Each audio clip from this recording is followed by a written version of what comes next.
Well, I think we're getting better, and it's really difficult to play on the road.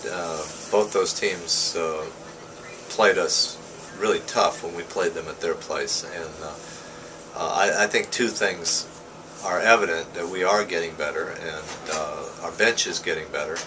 And the second thing is, when you get to November, it takes its toll on the athletes. So we're very mindful of that, and we know we have to travel this weekend. So we haven't underestimated our opponents in any way, shape, or form. That was a thing about Washington State, especially in that second set, and you could say the same thing about Washington in the second set. It really seemed like the team really took aggressive serving, strong defense, being able to put teams away early, and that is kind of more of a mental standpoint too, from a team's perspective.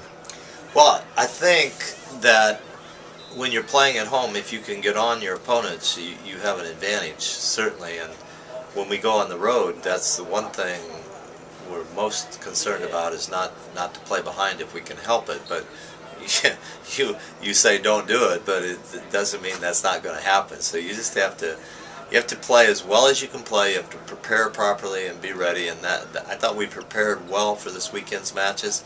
I think we respected Washington State and their new coach and how hard they play for that coach. Certainly we'll always have a good battle with Washington and their coach. And so, we just have to keep doing that the last 5 matches of the season. And if we do that, we have an opportunity to get better. 2 goals that everybody would always look at. Winning the conference title, which is something this program hasn't had an opportunity to be in a position to win for a couple of years now. But then you also have the goal of you're trying to get the team to peak for the postseason.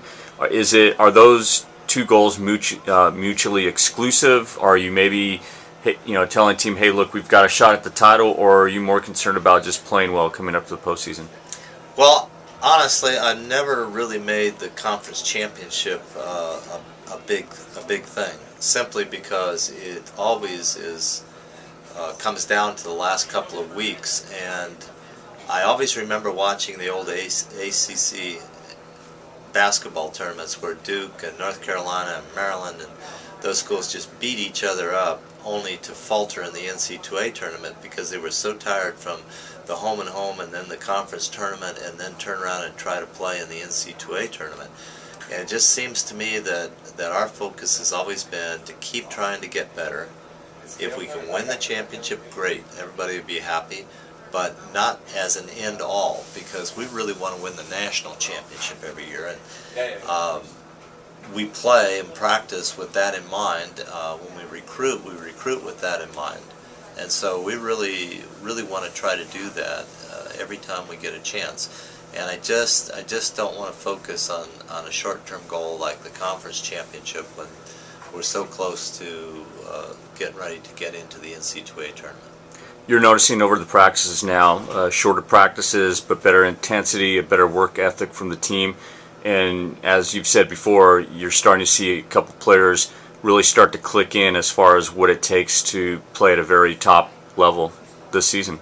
Well, I think improvement is what I see and what I appreciate. And we've had good work ethic all year, and it's starting to pay off for a number of players. It's really hard on these freshmen right now. They're just trying to get from day to day to get through, and yet they keep getting better. And I think that's got to give them some real positive feedback and helps them with their academics also, because when they're having a good day in the practice gym and they come out knowing they got better, it's easier to go to study hall, it's easier to meet with your tutors, and it's easier to go to class and be ready for that. You're kind of win-win all the way through. I think that's really important. This experience has to be a complete experience. It can't be just volleyball or just this or just that. So the more we can keep it focused and then leave the volleyball here and go to the next thing and enjoy that, and the better off we're going to be and the healthier we're going to be come December.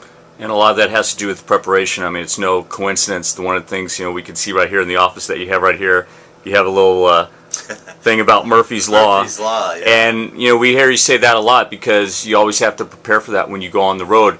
It's not going to be a perfect situation. Maybe the bus arrives 15 minutes late, or you have a long layover or something like that. And it's more about mentally preparing these kids to understand that, hey, the match might not go the way you think. How are you going to work yourself out of it?